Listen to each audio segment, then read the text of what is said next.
हाँ जी स्टूडेंट्स, हुण अज असी जी कंपलैक्स नंबर की रिवीजन करते हैं। क्विक रिवीजन है अपनी ये एक वीडियो जी। असी सारा कंपलैक्स नंबर रिवीजन के लिए करांगे, जिस दे नाल थोड़ा सारा चैप्टर ही एक बार फिर तो क्लीयर हो जाऊगा। जे कोई भी फिर भी कोई डाउट रह गया तो तुसीं मेरे नाल डिस्कस कर सकते हो। असी सब तो पहला डेफिनेशन की सी कंपलैक्स नंबर की। डेफिनेशन की क्या सी, मैं multiple of iota is called complex number, is called complex number। Number system के विच असीं ये डिस्कस कीता सी, सब तो छोटा सैट असीं डिस्कस कीता सी नैचुरल नंबर। वो सबसैट होगा अपने कोल होल नंबर्स का। होल नंबर सबसैट होगा अपने कोल इंटीजर्स का। इंटीजर का सबसैट होगा अपने कोल रैशनल नंबर्स का। रैशनल नंबर सबसैट होगा रियल नंबर का। रियल नंबर सबसेट होगा सब तो बड़ा सेट है इस वेले जो है अपने प्लस वन के कंपलैक्स नंबर। तो रैशनल ते इररैशनल है, ये दोनों अलग। ये भी सबसेट होता है रियल नंबर्स का। रियल नंबर अगे सबसेट है ही सी कंपलैक्स नंबर का, क्योंकि रैशनल एंड इररैशनल दोनों डिफरेंट ने अपने को। ते अलग सेट है भी रैशनल नूं छड्ड के रियल नंबर दे विच r - q दा मीनिंग की हुंदा है। रियल नंबर दे विचों रैशनल नंबर नूं छड्ड दईए जे तो अपने को इररैशनल नंबर आ जाते। इररैशनल नंबर्स होंगे अपने को, ठीक है।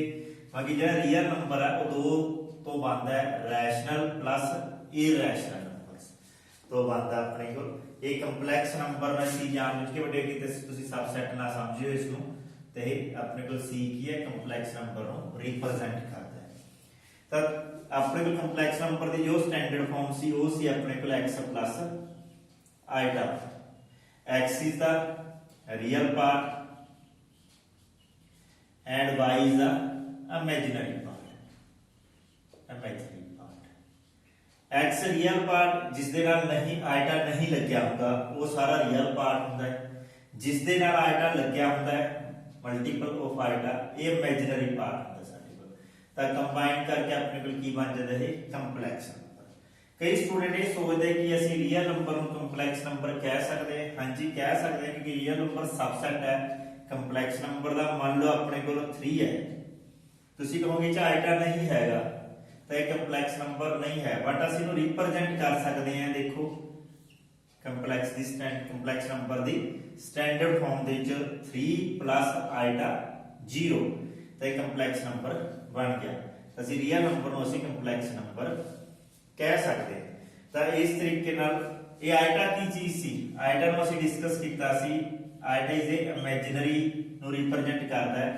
Iota equal to square root of -1, iota square equal to -1, iota cube equal to minus iota, iota raised पर 4 इक्वल टू 1। ये मैं तुहानूं दस्सिया सी भी चार गल्लां जा रख सकदे हो आइटा दी पावर नूं सोल्व करन दे लई। जां तुहानूं शॉर्टकट तरीके नाल दस्सिया सी आइटा रेज़्ड टू पावर जे 4 दा मल्टीपल है then answer is 1, multiple of 4। Iota raised to power multiple 4 है बट रिमाइंडर 1 आ रहा है, then answer is iota. Iota raised to power 4n + 2, ठीक है। मल्टीपल 4 दा रिमाइंडर इज 2 तो अपने को आइटा स्क्वायर होगा। आइटा स्क्वायर की वैल्यू की है -1। आइटा रेज़्ड पर 4n + 3 then this is equal to iota cube minus iota. भी डायरेक्टली तुसी की करना है, आइटा की जो भी पावर है उसको 4 नाल डिवाइड कर देना है, या चेक कर लेना भी वो 4 का मल्टीपल है या नहीं है। जे तो है तो 1 आंसर, जे रिमाइंडर 1 आता है तो आइटा, जे रिमाइंडर 2 आता है तो अपने को -1, जे रिमाइंडर 3 आता है तो माइनस आएगा।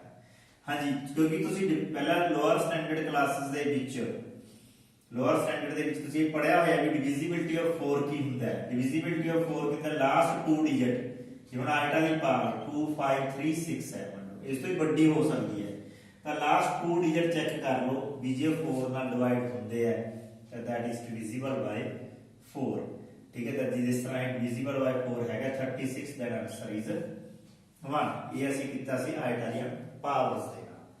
ਜਦੋਂ ਅਸੀਂ ਇਸ ਨੂੰ ਸਿੱਖ ਲਿਆ ਸੀ ਕੰਪਲੈਕਸ ਨੰਬਰ ਕਿਹੜੇ-ਕਿਹੜੇ ਹੁੰਦੇ ਆ, ਤਾਂ ਉਸ ਤੋਂ ਬਾਅਦ ਅਸੀਂ ਫਿਰ ਇਹਦੇ ਆਪਰੇਸ਼ਨਸ ਤੇ ਆਏ।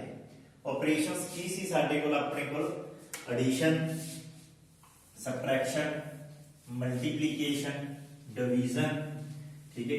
एडिशन की हुंदा अपने कोल addition is and subtraction the same चीज है सबट्रैक्शन एडिशन की सी जो दो कंपलैक्स नंबर को ਅਸੀਂ ऐड करते हैं मींस एक x1 plus iota y1 plus x2 plus iota y2 इसको ऐड करते हैं then x1 plus x2 plus iota into y1 plus y2 real real ਦੇ ਵਿੱਚ ਐਡ ਕਰਨਾ ਹੈ ਤੁਸੀਂ ਕੀ ਹੋ ਗਿਆ x1 plus x2 imaginary imaginary ਦੇ ਵਿੱਚ ਐਡ ਕਰਨਾ ਠੀਕ ਹੈ। ਦੇਨ ਆਪਣੇ ਲਈ ਰੀਅਲ ਪਾਰਟ ਆ ਜਾਣਾ ਇਹਨਾਂ ਇਹ ਆਪਣੇ ਕੋਲ ਆਇਟਾ ਦੇ ਨਾਲ ਇਮੇਜਿਨਰੀ ਪਾਰਟ ਆ ਜਾਣਾ ਤਾਂ ਰੀਅਲ ਰੀਅਲ ਚ ਐਡ ਹੋਣਾ ਹੈ ਇਮੇਜਿਨਰੀ ਇਮੇਜਿਨਰੀ ਚ same as subtraction real real ਦੇ ਵਿੱਚ ਸਬਟ੍ਰੈਕਟ ਹੋਣਾ ਹੈ ਇਮੇਜਿਨਰੀ ਇਮੇਜਿਨਰੀ ਦੇ ਵਿੱਚ ਸਬਟ੍ਰੈਕਟ ਹੋਣਾ ਹੈ ਤਾਂ ਆਪਣੇ ਕੋਲ ਇਹ ਕਿੰਦਾ ਇਹਦਾ ਆਪਣੇ ਕੋਲ ਸਬਟ੍ਰੈਕਸ਼ਨ ਹੁੰਦੀ ਹੈ।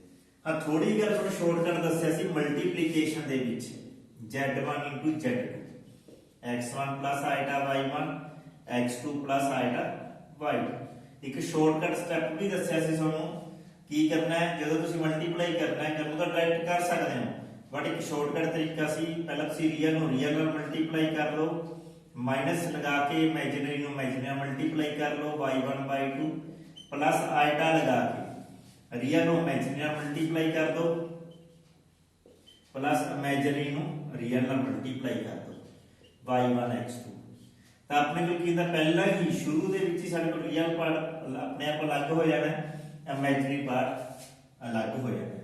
ਦੈਨ ਰੀਅਲ ਪਾਰਟ ਕੀ ਸੀ z1 z2 ਜੇ ਓਨਲੀ ਪੇਪਰ ਦੇ ਵਿੱਚ ਸਿਰਫ ਤੁਹਾਨੂੰ ਰੀਅਲ ਪਾਰਟ ਹੀ ਪੁੱਛਿਆ ਫਿਰ ਤੁਹਾਨੂੰ ਪੂਰਾ ਮਲਟੀਪਲਾਈ ਕਿਉਂ ਕਰਨਾ ਹੈ ਤਾਂ ਆਪਣੇ ਕੋਲ ਸਿਰਫ ਕੀ ਹੈ ਰੀਅਲ ਪਾਰਟ ਸੋਲਵ ਕਰਨ ਦੇ ਲਈ ਤੁਸੀਂ ਰੀਅਲ ਨੂੰ ਰੀਅਲ ਨਾਲ ਮਲਟੀਪਲਾਈ ਕਰਨਾ ਹੈ ਮਾਈਨਸ ਲਗਾ ਕੇ ਇਮੇਜਿਨਰੀ ਨੂੰ ਇਮੇਜਿਨਰੀ ਨਾਲ ਮਲਟੀਪਲਾਈ ਕਰਨਾ ਹੈ। ਜੇ ਤੁਹਾਡੇ ਤੋਂ ਇਮੇਜਿਨਰੀ ਪਾਰਟ ਪੁੱਛਿਆ ਇਕੱਲਾ फिर तुम सारा पे भी सोल्व करने की जरूरत नहीं जस्ट तुम रियल इमेजिनरी पार्ट नाल मल्टीप्लाई करो प्लस इमेजिनरी पार्ट तुम रियल दे नाल मल्टीप्लाई करो ये सी मल्टीप्लिकेशन। डिवीजन के केस च की सी डिवीजन च कुछ नहीं सी एक नवा वर्ड दस्या सी रियलाइजेशन ठीक है z1 upon z2 realization x1 plus iota y1 x2 plus iota y2 तो अपने का रियलाइजेशन की दस्या सी आपां इस रियल बनाने वास्ते रियलाइजेशन वर्ड यूज करते हैं रैशनलाइजेशन वर्ड यूज नहीं करते। मैं तुहानू पहला ही गल क्लीयर की सी पहला सी लोअर क्लास च असीं की बोलते सी रैशनलाइजेशन उस असीं उस क्वांटिटी नू रैशनल नंबर बनाउणा हुंदा है तां कि उसदे रैशनलाइज वर्ड बोलते हैं। इत्थे इस क्वांटिटी नू असीं रियल नंबर बनाउणा है तां रियलाइजेशन बोलते हैं।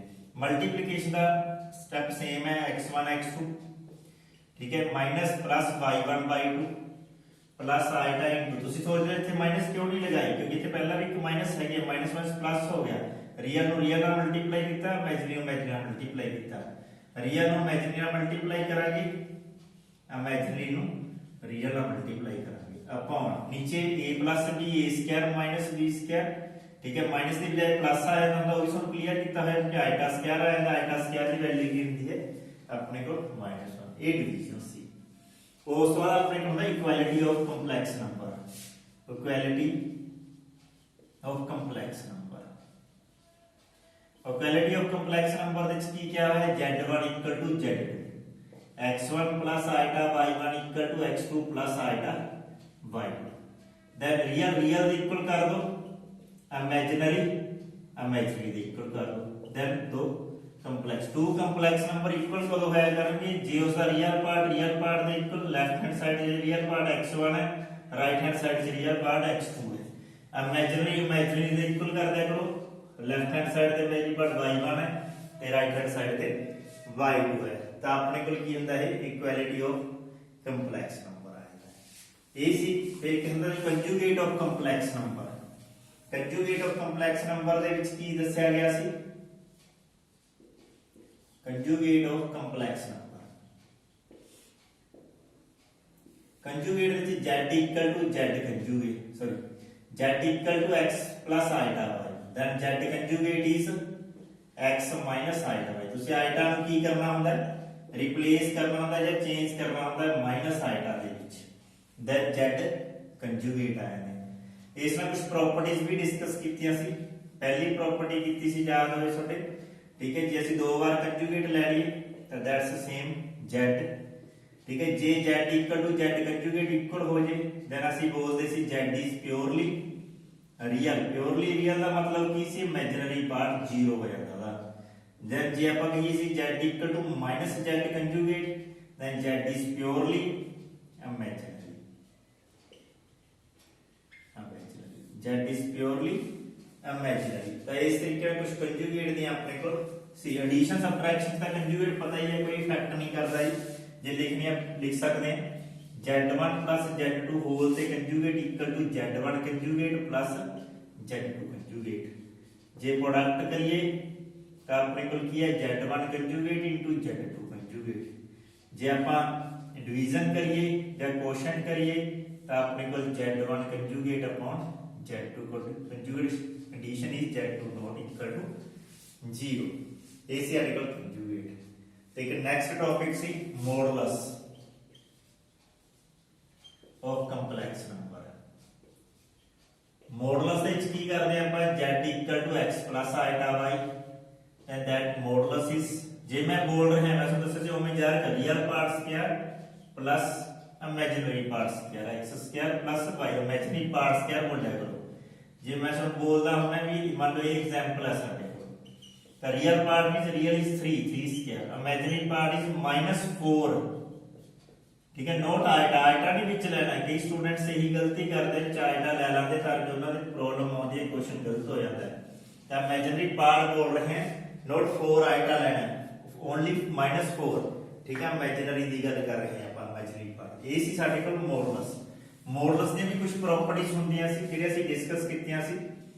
मॉडुलस विच की करते हैं, जो आप Z का मॉडुलस लईए चाहे -Z का मॉडुलस लईए, Z का कंजुगेट दा मॉडुलस लईए, सेम रिजल्ट देना है। एडिशन दे विच मॉडुलस की हुंदा अपने को less than equal to Z1 plus Z2। Subtraction दे विच मॉडुलस की हुंदा अपने को Z1 modulus minus Z2। Multiply दे विच मॉडुलस की हुंदा है Z1 Z2 इक्वल टू कोई इफेक्ट नहीं पैंदा Z1 Z2।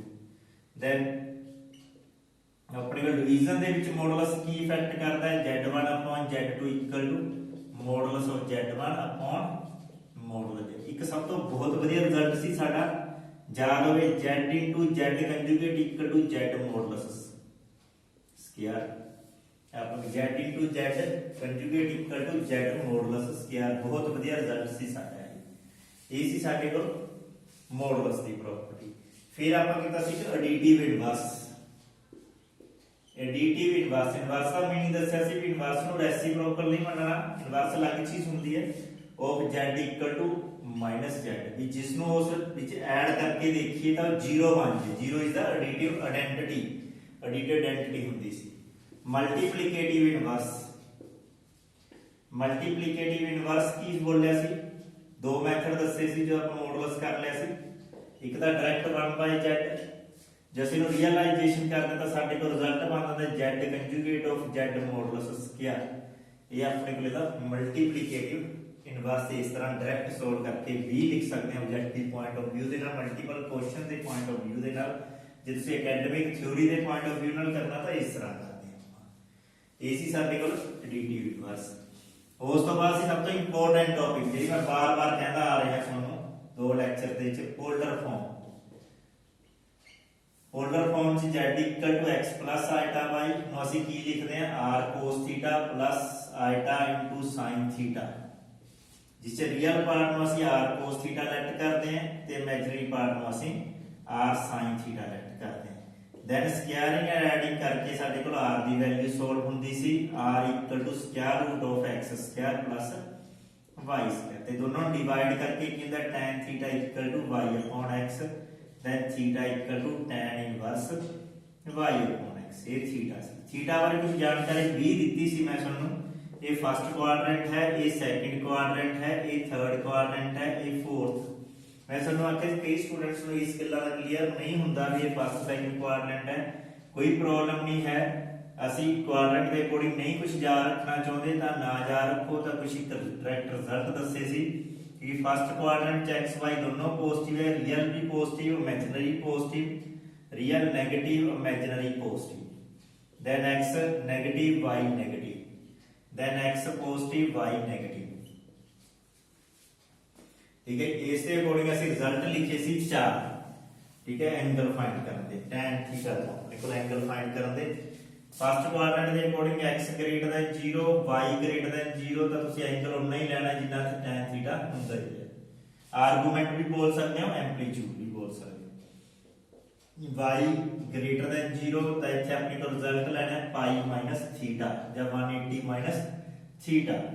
थर्ड क्वाड्रेंट के according x negative y negative, then इत्थे अपने को लेना है पाई प्लस थीटा क्योंकि पाई दे विच ऐड हो जाता है। हां एक प्रिंसिपल वैल्यू के अकॉर्डिंग लेना है तो माइनस पाई प्लस थीटा। कई बार स्पेशल मेंशन कर दिंदा प्रिंसिपल आर्गूमेंट फाइंड करो, तो इन्ना च कोई प्रॉब्लम नहीं, प्रिंसिपल ही हुंदे ने, इहदे च प्रिंसिपल ए वाला हुंदा है। तो x negative positive y negative इस दे अपने को नहीं तो अपने को 2 पाई माइनस थीटा ले लीजिए, कोई भी आंसर देना है एनी आंसर। जे प्रिंसिपल आर्गूमेंट की गल करते हैं तो उसे माइनस थीटा लेना है, ये प्रिंसिपल आर्गूमेंट की गल करदा अपने को या एम्पलीट्यूड। ये शॉर्टकट दस्सिया सी सानू भी आर्गूमेंट नु फाइंड कर ਲਈ ਤੁਸੀਂ ਕਿਵੇਂ ਕਰਨਾ। ਇਹ ਮੇਨ ਟੌਪਿਕ ਸੀ ਸਾਡਾ complex number and the De Moivre's theorem ਸੀ, ਸਿਸਟਮ ਫਾਰਮ ਸੀ। ਠੀਕ ਹੈ, ਉਹ ਮੈਂ ਤੁਹਾਨੂੰ ਆਬਜੈਕਟਿਵ ਪੁਆਇੰਟ ਆਫ View ਦੇ ਨਾਲ ਦੱਸਿਆ ਸੀ, ਯਾਦ ਹੋਵੇ ਤੁਹਾਡੇ ਸਾਰਾ ਕੁਝ। ਠੀਕ ਹੈ, आर्गूमेंट के कुछ प्रॉपर्टी जरूर लिख सकते हैं। Argument of z1 z2 equal to argument of z1 plus argument of z2 and divide the property है argument of z1 upon z2 equal to argument of z1। एक क्विक रिवीजन की तरह है अपने को जो असं काम कर रहे हैं, argument of z raise to पर n and argument of z, ये अपने को की सी आर्गूमेंट के कुछ प्रॉपर्टी। सिस फॉर्म ये मल्टीपल क्वेश्चंस के नाल रिलेटेड है, असं जो असं मल्टीपल ਲਈ ਕੰਮ ਕਰਾਂਗੇ तो ਇਹਦੇ ਬਾਰੇ ਡਿਟੇਲ ਦੱਸਾਂਗੇ। ਥੋੜਾ ਜਿਹਾ ਮੈਂ ਵੈਸੇ ਉਸ ਲੈਕਚਰ ਦੇ ਚ ਇੰਟਰੋਡਕਸ਼ਨ ਦਿੱਤੀ ਸੀ। ਇਹ ਸੀ ਕੰਪਲੈਕਸ ਨੰਬਰ ਸਾਡਾ ਓਵਰਆਲ ਜਿਹੜਾ ਅਸੀਂ ਪੜਿਆ ਸਾਰੇ ਕੰਪਲੈਕਸ ਨੰਬਰ ਦੇ ਚ ਇੱਕ ਕੁਇਕ ਰਿਵੀਜ਼ਨ ਦੀ ਤਰ੍ਹਾਂ ਮੈਂ ਤੁਹਾਨੂੰ ਦੱਸਿਆ। ਜੇ ਕਿਤੇ ਵੀ ਫਿਰ ਵੀ ਕੋਈ ਡਾਊਟ ਹੋਊਗਾ ਤਾਂ ਤੁਸੀਂ ਕੋਈ ਵੀ ਟੌਪਿਕ ਮੇਰੇ ਨਾਲ ਡਿਸਕਸ ਕਰ ਸਕਦੇ ਹੋ ਤੇ ਰੈਗੂਲਰ ਕੰਮ ਕਰਦੇ ਰਹੋ, ਐਵੇਂ ਨਾ ਹੋਵੇ ਬਾਅਦ ਵਿੱਚ ਕੰਮ ਇਕੱਠਾ ਹੋਏ ਫਿਰ ਤੁਸੀਂ ਬੋਰ ਹੋਣ ਲੱਗ ਜਾਓ ਇਸ ਤੋਂ। ठीक है, जो तुम रेगुलर काम करोगे तो इंटरस्ट भी बनया रहता है, तो सानू सारी चीज़ां वधिया लगदियां। Thank you students.